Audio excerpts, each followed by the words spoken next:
ఉపవాసము అనగానేమి? సంపూర్ణ ఉపవాస ప్రార్థనలు అనే ప్రకటనలు వాక్యానుసారమా? ప్రేమైన దేవుని పిల్లరా, కళ్ళు మూసుకోవాలి, అవకాశం ప్రార్థిస్తాను. పరలోకమందున్న మా కన్న తండ్రి, మీ మనస్సులోనికి వెళ్ళడానికి ప్రయత్నం చేస్తున్నాం. క్రైస్తవ్యం ఎక్కడ దారి తప్పిందో తెలియచేసి దాన్ని సరిదిద్దడానికి ప్రయత్నిస్తున్నాం. మీరు తోడుండండి. వీని ఆలోచించగలిగే శక్తిని మీ పిల్లలకు ప్రసాదించమని క్రీస్తు పేరు వేడుకుంటున్నాం తండ్రి. ప్రేమ దేవుని పిల్లల, ఉపవాసం క్రైస్తవులలో, క్రైస్తవ సంఘాలలో తప్పనిసరిగా నెరవేరుస్తున్న ఒక కార్యక్రమంగా మనం దీన్ని చెప్పవచ్చు.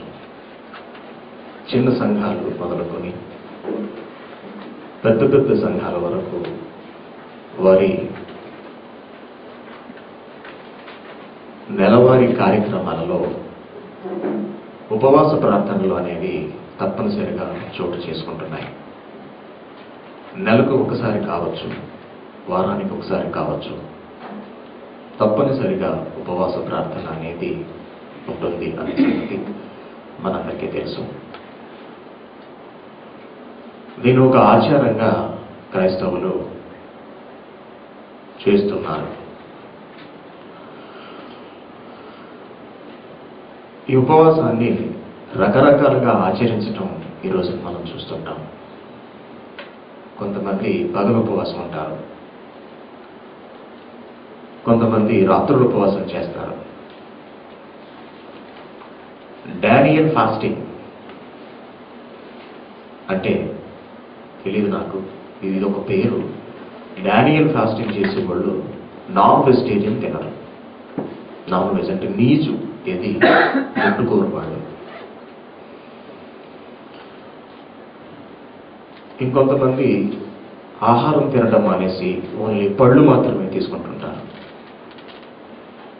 ఇలాగా ప్రపంచవ్యాప్తంగా రకరకాల పద్ధతుల్లో ఇంచుమించు ప్రతి సంఘంలోనూ ఉపవాసం అనేది ఆచరించడం జరుగుతూ ఉన్నది.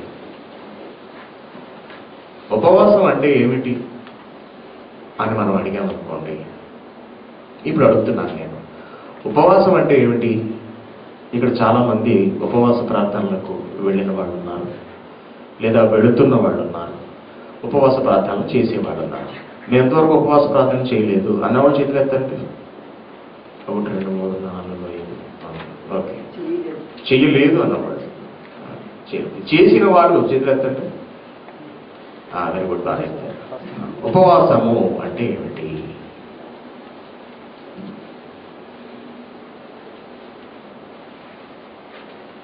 చేసిన వాళ్ళు చెప్పండి, ఉపవాసం అంటే ఏంటి? భోజనం తినకుండా ప్రార్థన చేయటం. వెరీ గుడ్, కరెక్ట్ సమాధానం. ఇంకా ఓకే, అందరికీ తెలిసింది అదే. అంటే సాధారణంగా 99% తెలియదు ఉపవాసం అంటే ఏంటో, కానీ చేస్తున్నాం, నడుస్తుంది అలా తరతరాలుగా నడిపిస్తున్నాం మనం కూడా. భోజనం చేయకుండా కేవలం ప్రార్థన చేయడం. Very good. దీనికి రకరకాలైన చక్కటి అర్థాలు చెబుతూ ఉంటారు. ఉపవాసము అంటే ఉప అంటే సమీపము, వాసము అంటే వసించడము. ఉప అంటే సమీపము, వాసము అంటే వసించడము. ఉపవాసము, వసించడము అంటే ఉండటము. అంటే దేవునికి దగ్గరగా, ఉప అంటే సమీపం కదండి, సమీపం అంటే దగ్గర, దేవునికి దగ్గరగా ఉండటము అనే ఒక చక్కటి సమాధానం ఈ రోజున మనం ఉపవాసం అనే దానికి చూస్తున్నాం ఈ సమాజంలో. దేవునితో గడపడము, దేవునికి దగ్గరగా ఉండటం, దేవునితో గడపడం. ఓకేనా అండి? శరీరానికి ఆహారాన్ని తగ్గించి ఆత్మకు ఆహారం పెంచడం. శరీరానికి ఆహారం తగ్గించి ఆత్మకు ఆహారం పెంచడం. దీనివలన ముఖ్యంగా పాపములు అనేవి పోతాయి, అవసరాలు తీరుతాయి, పరిశుద్ధత కలుగుతుంది. సెల్ఫ్ కాన్ఫిడెన్స్ పెరుగుతుంది, దేవుని పట్ల భయభక్తులు పెరుగుతాయి. ఉపవాసం ఉండి ప్రార్థన చేస్తే దేవుడు మనం అనుకున్న వాటన్నిటినీ కూడా నెరవేరుస్తాడు. ఇలాంటి అనేక మాటలు మనం ఉపవాస ప్రార్థనలు చేసే వాళ్ళ దగ్గర వింటుంటాం. ఏ శామిల్ గారు? అవును.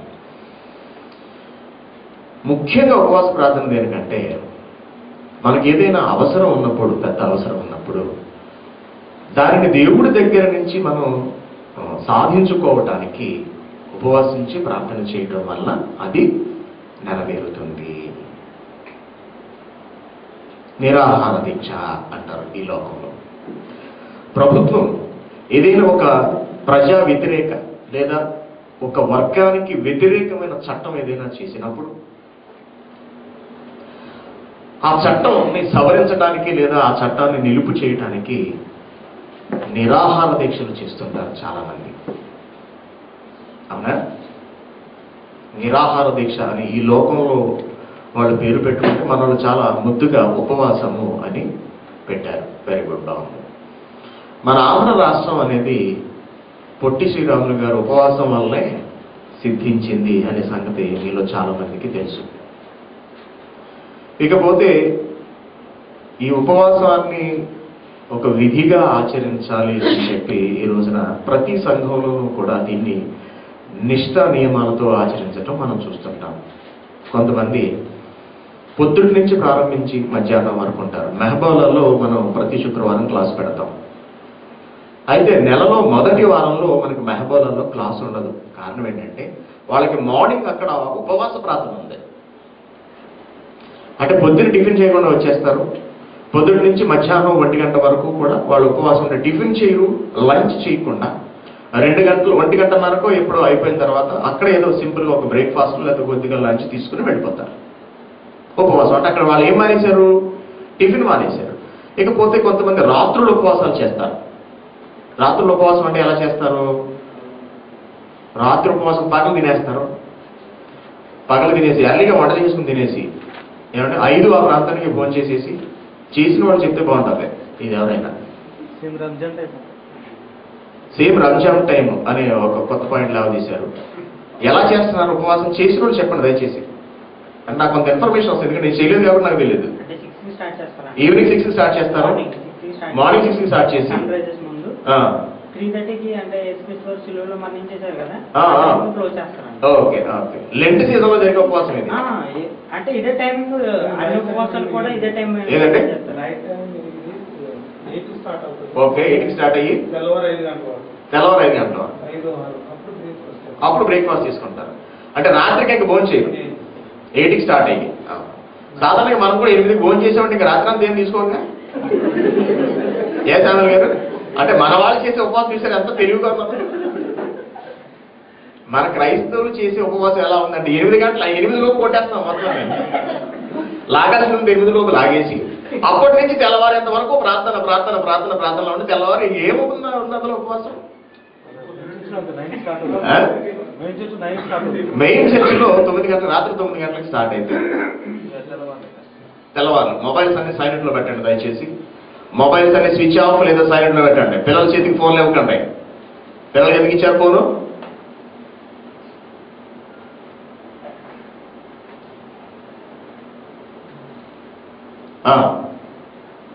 వీళ్ళు చూశారు మన దేశం వాడు, ఈ దేశం వాడు.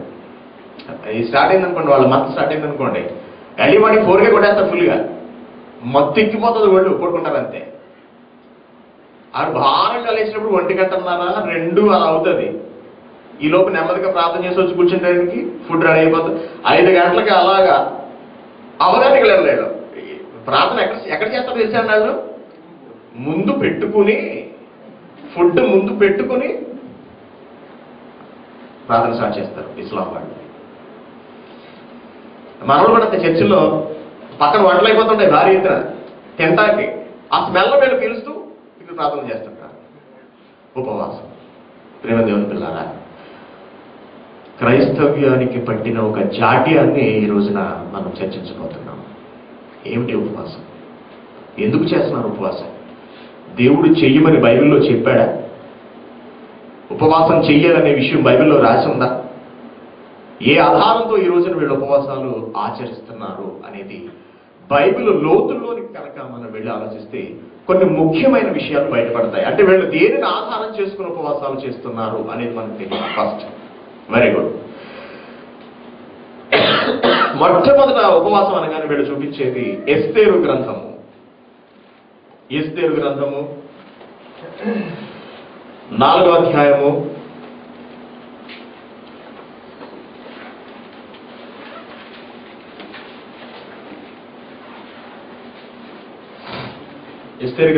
4వ అధ్యాయము 1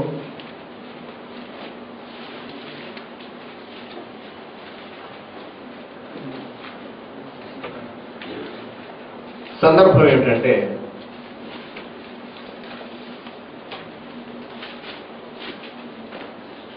అహష్వేరోషు పాలనలో ఆయనకు భారీగా ఎస్తేరు అనేది వెళుతుంది, అనే స్త్రీ వెళుతుంది. యూదులు అహష్వేరోషు పాలన కింద ఉంటారు. యూదులు అహష్వేరోషు పాలన కింద ఉంటారు. అందులో మొర్దెకై అనే ఒక భక్తుడు ఉంటాడు. అహష్వేరోషు పాలనలో అతనికి అసిస్టెంట్ గా ఉన్న హామాను లేదా ఒక మినిస్టర్ క్యాడర్ లో ఉన్న హామాన్ అనేవాడికి ప్రతివాడు నమస్కారం చేస్తూ ఉంటారు. అయితే ఈ మొర్దెకై దైవభక్తుడు కాబట్టి ఎవరికి నమస్కారము చేయకుండా స్థిరంగా నిలబడతాడు. ఈ విషయాన్ని గమనించిన ఈ ఎవడాడు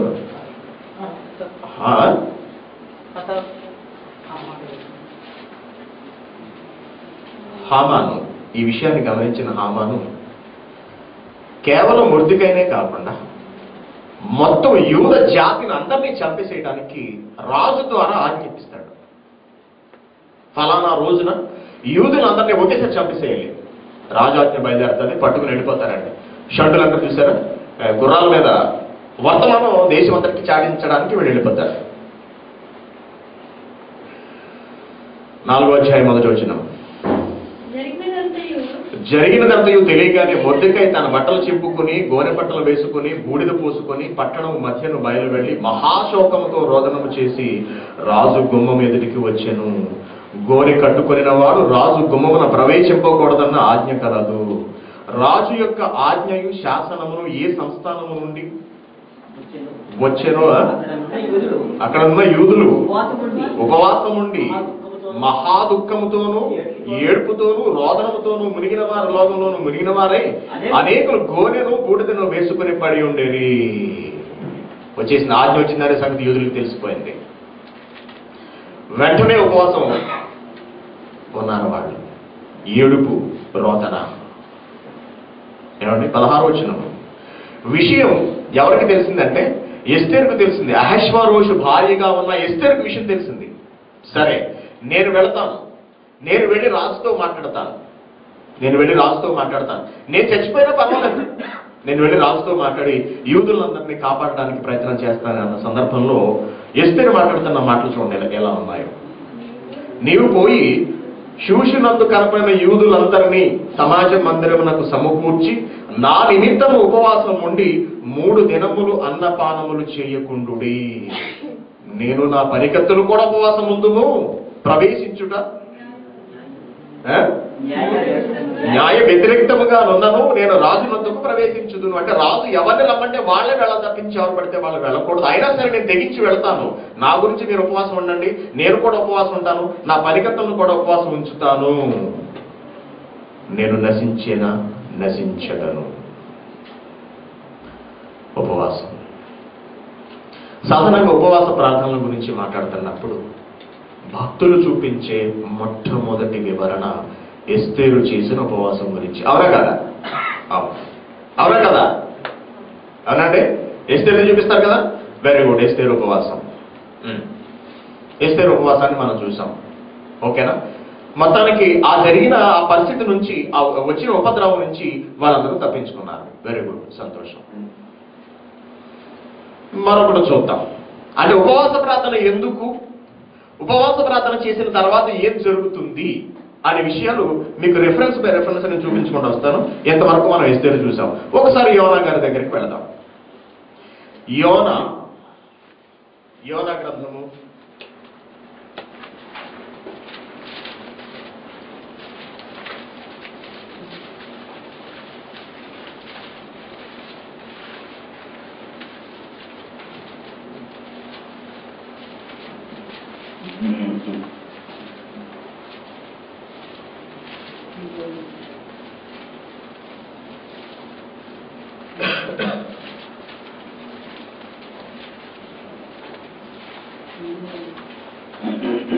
రెండవ అధ్యాయము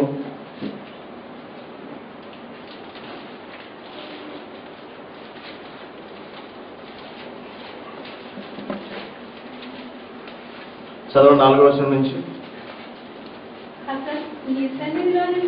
నీ సన్నిధిలో నుండి నేను వెలివేయబడినను ప్రాణాంతము వచ్చినంతగా జలములు నన్ను చుట్టుకుని ఉన్నవి, సముద్రాగారము నన్ను ఆవరించి ఉన్నది.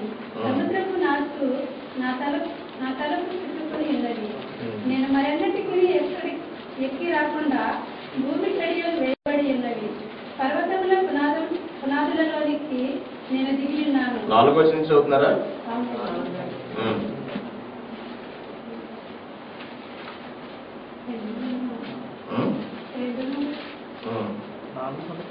ఓకే, సారీ, నేనే తప్పు చెప్పాను. 3వ అధ్యాయంలో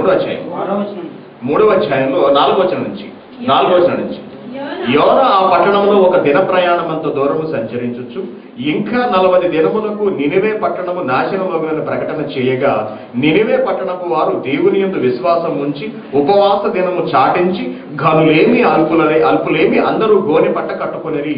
ఈ సంగతి నినివే రాజునకు వినబడినప్పుడు అతడు తన సింహాసనము మీద నుండి దిగి తన రాజవస్త్రములు తీసివేసి గోనె పట్ట కట్టుకుని బూడిదలో కూర్చుండెను. మరియు రాజైన తానును ఆయన మంత్రులకు ఆజ్ఞయ్యగా, ఒకవేళ దేవుడు మనసు తిప్పుకొని పశ్చాత్తప్తుడై మనము లయము కాకుండా తన కోపాగ్ని చల్లార్చుకొను గనుక మనుషులు ఏమీ పుచ్చుకొనకూడదు, పశువులు గాని ఎద్దులు గాని గొర్రెలు గాని మేత మేయకూడదు, నీళ్లు త్రాగకూడదు. మనుషులందరూ తమ దుర్మార్గములను విడిచి తాము చేయి బలత్కారములను మానివేయవలెను. మనుషులనేమి పశువులనేమి సమస్తమును గోనె పట్ట కట్టుకొనవలెను. జనులు మనఃపూర్వకముగా దేవుని వేడుకొనవలెను అని దూతలు నినివే పట్టణంలో చాటించి ప్రకటన చేసిరి. మీ సిటీని వేసైపోతున్నాడు దేవుడు అని చెప్పాడు యోనా గారు. వెళ్ళి మీరు చేసిన పాపాలు భయంకరమైన పరిస్థితికి వెళ్ళిపోయాయి, మిమ్మల్ని చంపైపోతున్నాడు 2 రోజుల్లో. ఇక 40 రోజుల్లో కదా, ఇక 40 days లో 40 దినములకు 40 రోజుల్లో మీరు చచ్చిపోబోతున్నారు, జాగ్రత్త అని ఎప్పుడైతే ఈయన యోనా గారు ప్రకటన చేశారో పట్టణంలో ఉన్న వాళ్ళు భయపడ్డారండి. ఈవెన్ రాజు కూడా భయపడి దిగువచ్చి గోనె పట్ట కట్టుకుని, ఏమండి ఒకవేళ దేవుడు ఏమైనా మన పట్ల జాలి చూపిస్తాడేమో అని వాళ్ళందరూ ఉపవాసం చేయడం జరిగింది. 10వ వచనం, ఈ నినివే వారు తమ చెడు నడతలను మానుకొనగా వారు చేయుచున్న క్రియలను దేవుడు చూచి పశ్చాత్తప్తుడై వారికి చేయునని తాను మాటిచ్చిన కీడు చేయక మానెను. ఉపవాస ప్రార్థన బయటికి తీస్తున్నాం ఒక్కొక్కటి. ఉపవాస ప్రార్థన మూలాలు లాగుతున్నాం బయటికి. ఎందుకు ఉపవాస ప్రార్థన చేశారు వీళ్ళందరూ? ఎందుకు చేయవలసి వచ్చింది? అక్కడ మనం ఒక కారణాన్ని చూసాం ఉపవాస ప్రార్థన చేయడానికి. ఎవరు? ఎస్తేరు గారు, మొర్దెకై, మిగిలిన యూదులందరూ ఉపవాస ప్రార్థన చేయడానికి గల కారణం ఏంటంటే, సంహరించబడి రాజాజ్ఞ వెళ్ళింది కాబట్టి వాళ్ళందరూ రక్షింపబడాలి, బ్రతకాలి అని చెప్పి చావు మీద ఉన్న భయంతో దేవుడికి ప్రార్థన చేయడానికి వాళ్ళ నిద్రాహారాలు, తిండి, నీళ్లు తీసుకోవడం ఇవన్నీ మానవేసి దేవుడికి ప్రార్థన చేశారు. వాళ్ళు కాపాడబడ్డారు. ఓకేనా? ఇకపోతే యోనా దగ్గరికి వచ్చినప్పుడు అక్కడ కూడా అదే పరిస్థితి. నినివే పట్టణం భయంకరమైన పరిస్థితుల్లోనికి వెళ్ళిపోయింది. మిమ్మల్ని అందరినీ దేవుడు చంపేసైపోతున్నాడు అని యోనా ప్రకటన చేసినప్పుడు వాళ్ళందరూ కూడా ఉపవాసం ఉండి దేవుడు మనస్సుని మార్చగలిగారు అనేది ఈ 2 సందర్భాలలో మనం చూసిన సారాంశం. Very good. దావీదు, 2వ సమూయేలు. ఇప్పుడు దావీదు గారిని చూద్దాం. సమూయేలు 2వ గ్రంథము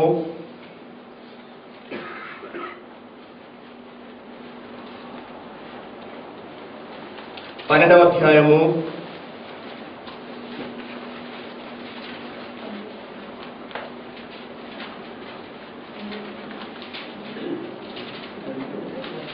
2 సమూయేలు 2వ గ్రంథము 12వ అధ్యాయము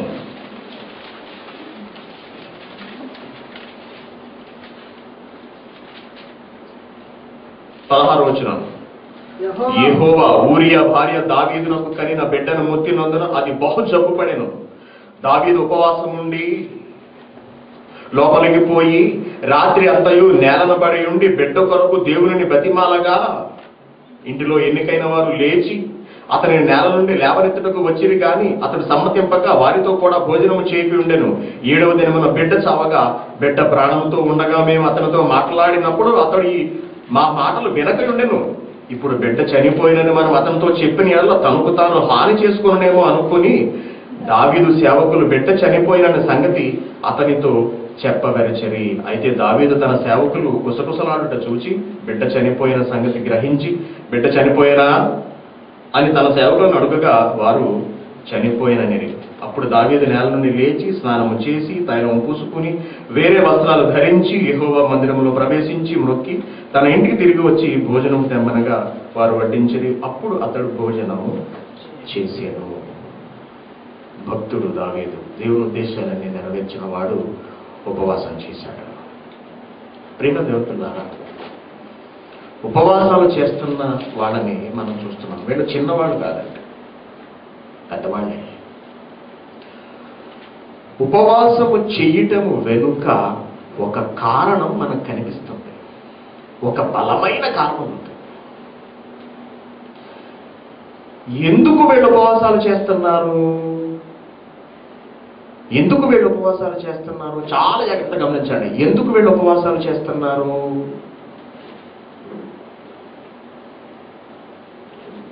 మనం చూసిన 3 సందర్భాలలో వీళ్ళు ఎందుకు ఉపవాసాలు చేశారు? దేవుడి కోపాన్ని, ఉగ్రతను చల్లార్చడానికి. దావీదు కుమారుడిని దేవుడు మొత్తాడు. ఎందుకంటే దావీదు తప్పు చేశాడు. అక్కడ ఊరియా భార్యను తెచ్చేసుకున్నాడు. మొదటి సంతానం దావీదుకి సంతానం ఊరియా దగ్గర, బత్షెబ దగ్గర మొదటి సంతానం. కాబట్టి కొడుకు చచ్చిపోతున్నాడు, ఒకవేళ నేను దేవుడిని బ్రతిమలాడుకుంటే, ఎలా బ్రతిమలాడుకుంటే, అన్నపానాలు మానేసి బ్రతిమలాడుకుంటే నా కొడుకు బ్రతుకుతాడేమో అనే ఆశతో దావీదు ఉపవాసం చేశాడే తప్పించి దేవుడు చేయమనలేదు. నినేవే పట్టణం వారు కూడా ఒకవేళ మనం బ్రతిమలాడుకుంటే దేవుడు కోపం చల్లారుతుందేమో. ఒకసారి చూడండి, అద్భుతమైన యోన మళ్ళీ చూడండి ఒకసారి. ఆ రాజు మాట్లాడిన మాట చాలా బాగుంటుందండి. యోనా గ్రంథానికి వెళ్ళేటప్పటికి పేజ్ నెంబర్ 763 చూడండి. 3వ అధ్యాయము 8వ వచనంలో,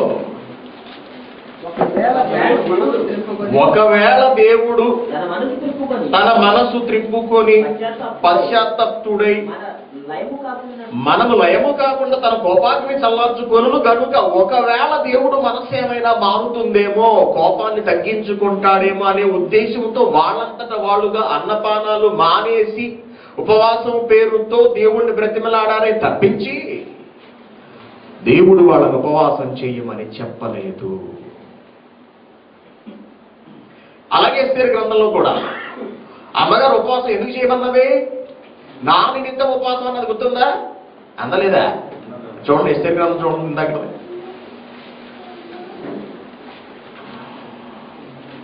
ఎస్తేరులో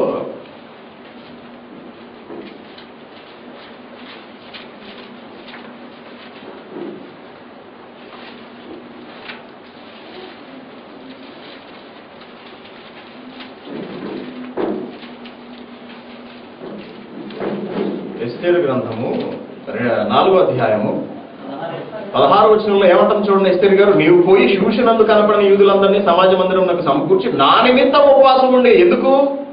పర్మిషన్ లేకుండా నేను రాజు దగ్గరికి వెళ్తున్నాను. పర్మిషన్ లేకుండా ఎవడైనా వెళితే సంహరించాలనే ఒక కఠినమైన ఆజ్ఞ కలదు. అవునండి కదా?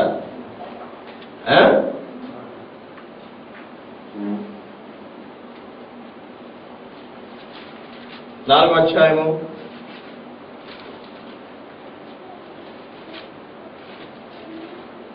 4వ అధ్యాయంలోనే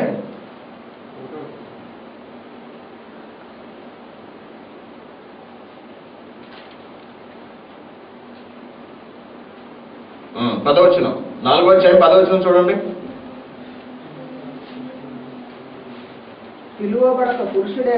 పిలువబడకుండా పురుషుడే గాని స్త్రీయే గాని రాజు యొక్క అంతర్గృహమున ప్రవేశించిన ఎడల బ్రతుకున్నట్లుగా రాజు తన బంగారపు దండమును ఎవరు తట్టు చాపునో వాడు తప్ప ప్రతి వాడు సంహరింపబడవలనన్న కఠినమైన ఆజ్ఞ కలదని రాజు సేవకులందరికీ అతని సంస్థానంలో ఉన్న జనులందరికీ తెలిసే ఉన్నది. కాబట్టి అనుమతి లేకుండా, అంటే పర్మిషన్ ఇవ్వకుండానే ఎస్తేరు గారు రాజు దగ్గరికి వెళ్ళబోతుంది. ఒకవేళ చంపేస్తాడేమో అని భయమేసి నాకు చెప్పకుండా ఉండాలని చెప్పి మీరు ఉపవాసం ఉండి దేవుడిని అడగండి అన్నది తప్పించి దేవుడు ఉపవాసం చేయమని ఎక్కడా చెప్పలేదు. గమనించాలి వచనాలన్నింటినీ జాగ్రత్తగా. మరొక ముఖ్యమైన సందర్భాన్ని మీకు చూపిస్తాను చూడండి. ద్వితీయోపదేశకాండము 9వ అధ్యాయము.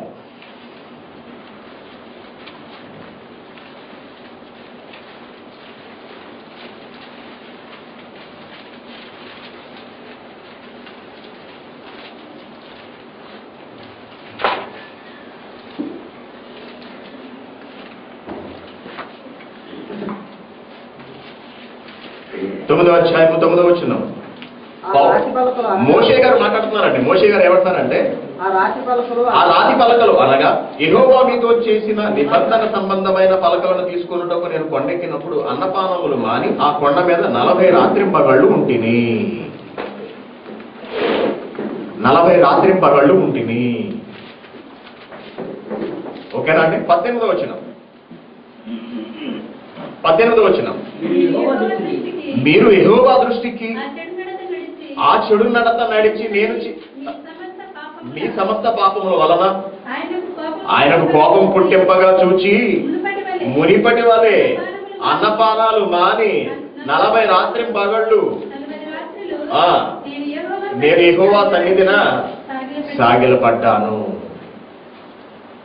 ఎప్పుడైతే మోషే గారు ఆ 2 పలకలను తీసుకుని కొండ మీద కిందకు వచ్చాడో వాళ్ళు ఒక విగ్రహాన్ని చేసుకుని చాలా అసహ్యంగా ప్రవర్తిస్తున్నప్పుడు ఏమంటే వాళ్ళ పాపాల వలన దేవుడు వాళ్ళని చంపేస్తాడేమో అని భయపడి మళ్ళీ కొండ మీదకి వెళ్ళి మోషే గారు దేవుడిని బ్రతిమలాడతాడు. ఆ టైంలో 40 రోజులు నేనేమి తిండి తినలేదని చెప్తున్నాడు మోషే గారు. వాళ్ళను కాపాడటానికి, దేవుని ఉగ్రతను తగ్గించడానికి మోషే గారు తిండి తిప్పలు మానేసి దేవుడి కాళ్ళ మీద పడ్డాడే తప్పించి దేవుడు మోషేను ఉపవాసం ఉండమని చెప్పలేదు. గమనించాలి. ఈ రిఫరెన్సెస్ మీకు ఎందుకు చూపిస్తున్నానంటే ఈ రిఫరెన్స్లే చూపించి ఆ రోజున మోషే ఉపవాసం చేయలేదా? అవునా? మోషే 40 రోజులు ఉపవాసం చేయలేదా? ఎస్తేరు ఉపవాసం చేయలేదా? ఇంకెవరు నినివే పట్టణం వారు ఉపవాసం చేసి తాము అనుకున్నది సాధించుకోలేదా అని ఇలా రకరకాల మాటలు చెబుతూ మనము కూడా ఉపవాసం చేయాలి అంటారు. చివరికెళ్ళినప్పుడు ఎవరికి పెడతారు లింకు? యేసుక్రీస్తు గారికి పెడతారు. ఏమని? యేసుక్రీస్తు గారు కూడా 40 దినాలు ఉపవాసం చేశాడు కదా. పెట్టేశారా? పెట్టేశారు. యేసుక్రీస్తు గారు ఎప్పుడు ఉపవాసం చేశాడు? ఆయన యేసుక్రీస్తు గారు ఎప్పుడు ఉపవాసం చేశారంటే బాప్తిస్మం తీసుకున్న వెంటనే ఆయన అరణ్యంలోకి వెళ్ళిపోతారు 40 days. అవునా కదా? మన వాళ్ళు ఉపవాసం ఎప్పుడు పెడుతున్నారు? లెంట్ సీజన్లో. శ్రమ దినాలని ఎప్పుడు? ఈస్టర్కి ముందు, గుడ్ ఫ్రైడేకి ముందు. అవునా కదా? అంటే ఆయన చనిపోవడానికి ముందు పెడుతున్నారు 40 దినాలు. యేసుక్రీస్తు గారు చనిపోవడానికి ముందు 40 దినాలు భోజనం చేయకుండా ఉన్నారా? బాప్తిస్మం తర్వాత 40 రోజులు భోజనం చేయకుండా ఉన్నారా? మరి దానికి సంబంధం ఏముంది? కామన్ సెన్స్ లేదా అండి? ఇంగిత జ్ఞానం అంటారు. కనీస స్పృహ, కామన్ సెన్స్ లేదా? ఇప్పుడు యేసుక్రీస్తు గారు చేసిన ఉపవాసం దగ్గరికి వెళ్దాం. మన ఆయన గారు చూపించేస్తున్నారు మాట్లాడతానే. యేసుక్రీస్తు గారి దగ్గర ఉపవాసం దగ్గరికి వెళ్దాం. చూడండి ఒకసారి. లూకాసు వార్త 4వ అధ్యాయము. లూకాసు వార్త 4వ అధ్యాయము మొదటి 2 వచనాలు. యేసు పరిశుద్ధాత్మ పూర్ణుడై యోర్దాను నది నుండి తిరిగి వచ్చి 40 దినాలు ఆత్మచేత అరణ్యములో నడిపింపబడి అపవాది చేత శోధింపబడుచుండెను. ఆ దినములలో ఆయన ఏమీ తినలేదు. అవి తీరిన తర్వాత ఆయన ఆఖరిగొనగా 40 days శోధింపబడటానికి ఈయన అరణ్యంలోనికి వెళ్ళారు. అంతే తప్పించి ఉపవాసం చేయటం కోసం ఈయన అరణ్యంలోకి వెళ్ళలేదు. గమనించాలి. అవునా? అక్కడ ఎందుకు ఉన్నది ఏమండి? తిండి తినకపోవడం ఉపవాసం అంటే తెలుసా? అన్నపానాలు పుచ్చుకోకపోవటము ఉపవాసము అంటే. ఇప్పుడు యేసుక్రీస్తు గారు అరణ్యంలోకి వెళ్ళారు 40 దినాలు. అక్కడ ఏమీ పుచ్చుకోలేదు. అరణ్యంలో ఏముంటాయి పుచ్చుకోవడానికి? అరణ్యంలో మతాలు ఉండదు కదండి. బకాలు ఉంటుందా? ఉండదు. మతం ఉండదు. మరి ఇంకేముంటాయి అక్కడ తినడానికి? ఏమీ లేవు కాబట్టి ఆయన ఏమి తినలేదు. మోషే కొండ మీదకి వెళ్ళాడు 40 దినాలు. కొండ మీద ఏముంటాయండి? కొండ మీద బకాలు ఉంటుందా? కొండ మీద రెస్టారెంట్ ఉంటుందా? ఏముండదు అక్కడ తింటాకే. ఆయన 2 రోజులు అక్కడ ఉంటే నువ్వు కూడా అందరూ అక్కడ ఉండాలి. కడుపు మాడాల్సిందే. అలాగా మీ గురించి నేను కడుపు మార్చుకున్నాను రా, మీరే ఈ తప్పు చేయకుండా ఉండండి, నేను కిందకు వచ్చేసి ఏదో తిందును కదా అన్నది అక్కడ మోషే గారు ఒక ఉద్దేశమే తప్పించి ఉపవాసం ఉండి అడుగుతాను అనలేదు. మీ గురించి తిండి తిప్పలు మానేశాను. అక్కడ పైకి వెళ్ళాల్సి వచ్చింది. అక్కడ ఏమి లేవు తిని చావటానికి. అది అక్కడ మోషే గారి ఉద్దేశం. ఇక్కడ యేసుక్రీస్తు గారి ఉద్దేశం ఏమిటి? శోధింపబడడానికి వెళ్ళాడు, ఉపవాసం ఉండడానికి కాదు. మత్తయి సువార్త చూద్దాం. ఇంకొంచెం వివరణ ఇప్పుడు మీకు మంచి రసపట్లో ఉంటుంది ఈ వచనం చూసేటప్పటికి. మత్తయి సువార్త 4వ అధ్యాయము 1-2 వచనాలు చూడండి. అప్పుడు యేసు అపవాది చేత శోధింపబడుటకు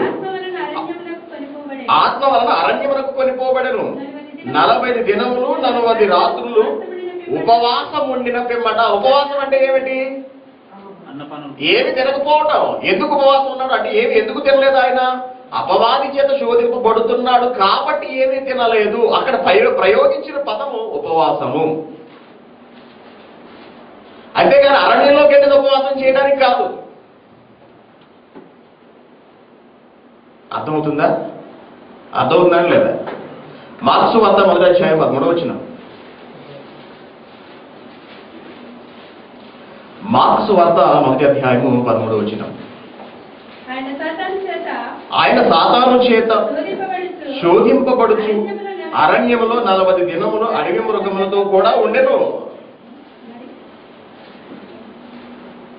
అరణ్యములో 40 దినములు అడవి మృగములతో కూడా ఉండెను. అడవి మృగాలు ఉన్న చోట ఏముంటుందని తింటాకి ఏమీ లేదు కాబట్టి ఆయన ఏమీ తినలేదే తప్పించి ఆయన ఉపవాసం లేడక్కడ కావాలని. అంటే ఉండి తినటం మానేసేయలేదు. అది నేను చెప్పేది. ఉండి తినటం మానేయలేదు. ప్రియమైన దేవుని పిల్లారా, పాత నిబంధన కాలంలో జరిగిన సంఘటనలన్నింటినీ మీరు దృష్టిలో పెట్టుకోండి. ఇప్పుడు ఆలోచించండి, వీళ్ళెందుకు ఉపవాసాలు చేస్తున్నారు? పాత నిబంధన కాలంలో ఉపవాసాలు ఎందుకు చేశారు? తప్పు చేయటం. దేవుడు కొరడా చుడిపిస్తుంటే దాని నుంచి తప్పించుకోవడానికి ఉపవాసాలు చేయటం, పాపాలు చేయటం, దేవుని ఆజ్ఞను మీరటం, దేవుడి శిక్షను తప్పించుకోవడానికి మళ్ళీ తిండి తిప్పలు మానేసి కూర్చోవటం, దేవుడి కాళ్ళ వేళ్ళ పడటం, దేవుడిని బ్రతిమాలటం. మేము మంచి వాళ్ళం అయిపోయాము, మేము మారిపోయాము, చూడు మా నడతలు ఎలా ఉన్నాయో, ఒకప్పుడు మేము తప్పు చేశాం కరెక్టే అని దేవుడు బ్రతిమాలాడుకోవడం, పరిహారం తెచ్చుకోవడం, మళ్ళీ తిరిగి తప్పు చేయడం, మళ్ళీ తిరిగి ఉపవాసంతో కన్నీళ్ల ప్రార్థన చేయడం, దేవుడిని బ్రతిమలాడుకోవడం, మళ్ళీ ఒక అవకాశం తెచ్చుకోవడం, మళ్ళీ తప్పు చేయడం.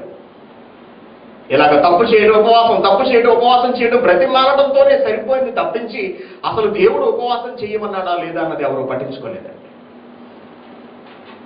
మనుషులు తమకు తాముగా కల్పించుకున్నది ఉపవాసం అంటే. నిరాహార దీక్ష చేయమని ప్రభుత్వాలు చెప్తాయండి? ప్రభుత్వం చెప్తుందా నిరాహార దీక్ష చేయమని? ఎవరు చేస్తారు? నిరాహార దీక్షలు చేయమని చట్టం ఉంటుందా అండి? ఎవడు చేస్తాడు? మనమే చేసేస్తాం, మన ఇష్టం.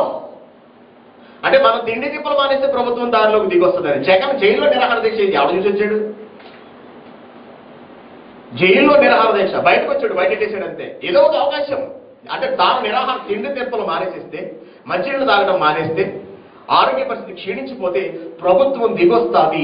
ఇదే టెక్నిక్. అప్పుడు యూదులు అప్పుడే అవలంబించేశారు నిరాహార దీక్షలో.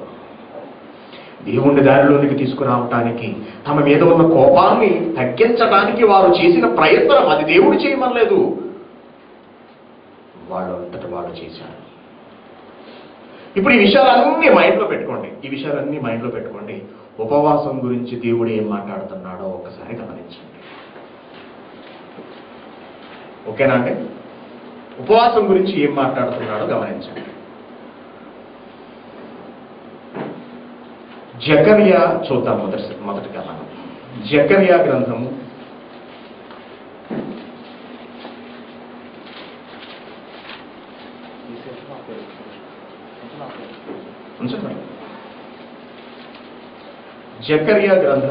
7వ అధ్యాయము